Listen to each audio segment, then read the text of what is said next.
जय जगन्नाथ पिला माने समस्त को मोर नमस्कार एवं प्रणाम। तो पिला माने आपण मानकर डिमांड क्रमे प्रत्येक दिन मु आपण मानकर आउटसोर्सिंग रिगार्डिंग वीडियो नहीं आसुची एवं जो आमर आंदोलन पाई गुटे एक बैठक बसतिला जहाँ जोटा कि आपण मानकर सब सांबादिक मान को डका जाइथिला। तो ये सांबादिक सम्मेलन जो होइथिला सेथिरे कौन डिसाइड करागला मु आगुर मध्य देई सारिछि एवं एई जो अपडेट टी प्रत्येक मीडिया भाई माने मध्य कभर अप करूछंती सेमानंकु बहुत बहुत धन्यवाद।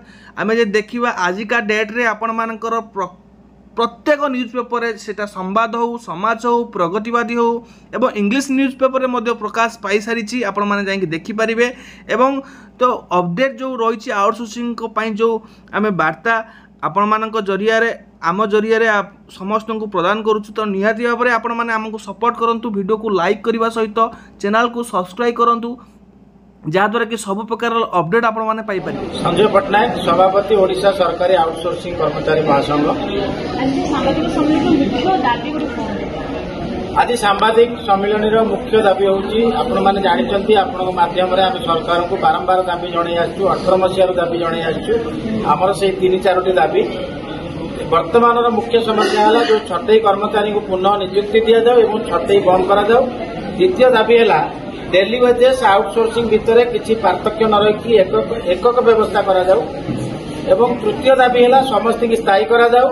चतुर्थ समस्त को स्थायी करने पर्यंत जिते दिन प्रक्रिया जारी रहा 6 मास कि वर्षे से पर्यंत समस्त को सर्वनिम्न दरमा दि जाऊ एवं समस्त की जॉब सिक्यूरिटी दि जाऊ। सरकार पक्षर लिखित पढ़ा जाऊ जे काहाकू आउ पढ़ा जीव नाही।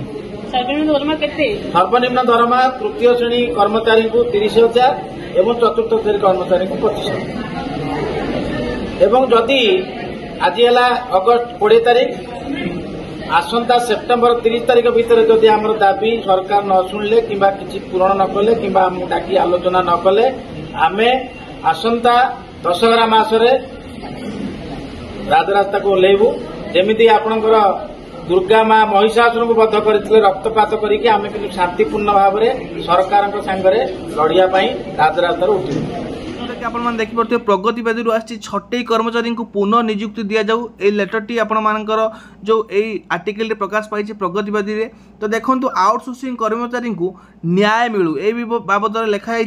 देखो आउटसोर्सिंग कर्मचारी महासंघर निजर हक पाई अनेक थर हारी गुहारी करने सहित आंदोलन को ओह्लाई सरकार को बारंबार से दाबी जनाई आसुले कौन सुफल मिलना बोली संघ सभापति संजय पटनायक एक सांबादिक सम्मेलन अभियोग कर छटई कर्मचारी को पुनः नियुक्ति छटई बंद करने आउटसोर्सिंग कर्मचारी को स्थायी नियुक्ति सह चाकरी निरापत्ता प्रदान करने को महासंघ पक्षर सरकार निकट रही कि अभियोग अनुजाई कौन कारण न था विभिन्न विभाग 6 ରୁ 16 वर्ष पर्यंत काम करने पर कर्मचारी को अति अमानसिक भाव छटई कर गृह विभाग पक्षर डाटा एंट्री ऑपरेटर नियुक्ति उपर 2022 मसीहा जुलाई 13 तारिख निषेधादेश जारी करथिले।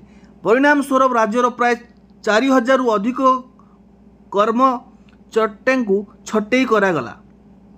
गोटे पटे छटई अन्य पक्षरे महंगा बजार में मात्रा 25% दरमा वृद्धि घोषणा कले जहाँ कर्मचारी को एजावत मिली नहीं। खाली सेतिक नुहे 30 दिन दरमा और छुट्टी मध्य वंचित करा जाउची। आशा थिला राज्यर आर्थिक स्थिति स्वच्छल हेले सरकार ठिका कर्मचारी को स्थायी नियुक्ति देवे कारण अतीत 89 दिन काम करने पर ग्रुप सी डी कर्मचारी भाव स्थायी नियुक्ति मिलता किंतु आज पर्यंत सेपरी किछि हेला नहीं।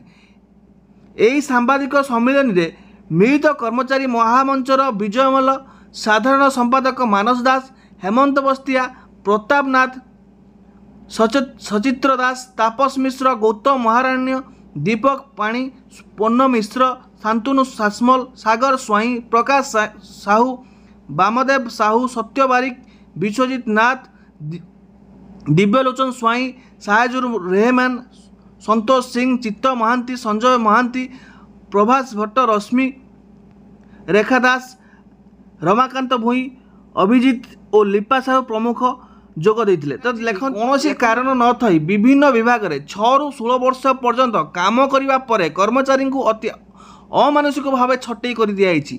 गृह विभाग पक्षर डाटा एंट्री ऑपरेटर नियुक्ति उपर 2022 मसीहा जुलाई 13 रे एक निषेधादेश जारी करथिले।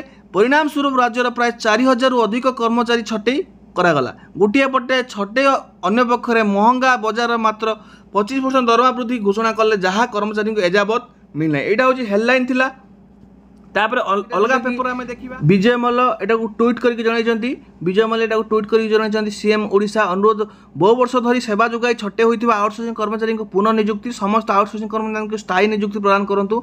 एटी मध्ये ट्वीट कराई Mohan M Odisha KB Singh Deo Prabhati P Odisha secretary chief GAPG department FD Odisha समस्त युड़ी ट्वीट कराई सब ये न्यूज पेपर प्रकाश पाइला।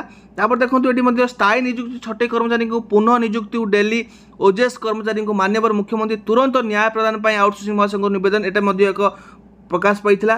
तो विभिन्न विभाग विभिन्न मीडिया मानकर सहयोग क्रमे आम निहाती भाव में आम लक्ष्य स्थल में पहुँची पारिबा। तो निहाती भाव से बहुत बहुत धन्यवाद। से आम कथा को लेकिन सरकार पाखे पहुँचाऊँच और सरकार निहाती भाव में यही बाबद निहाती दृष्टिगोचर करेंगे आम आशा करवा। एवं आमर प्रार्थना रहिबो सरकार को निहाती भाव में समस्त आउटसोर्सिंग मान को स्थायी नियुक्ति करा जाऊ। ता सहित जो पिला मान को छटई कराई से पुनः नियुक्ति करा जाऊ। कहीं से बहुत दिन धरी कार्य करुले बर्तमान से छटई करदे से करेंगे कौन। वर्तमान समय से निहाती भाव में एक विपद आड़ के पलि जाऊँ। तेणु निहाती भाव में आम मान द्वारा निहाती भाव में आम चेष्टा करूँ जहाँ भी अपडेट आस प्रदान करने। तेणु निहाती भाव चैनल को सब्सक्राइब कर रखता वीडियो को लाइक करूँ और जो मैंने एपर्यंत शेयर करना वीडियो को शेयर करनी। रही धन्यवाद। जय जगन्नाथ।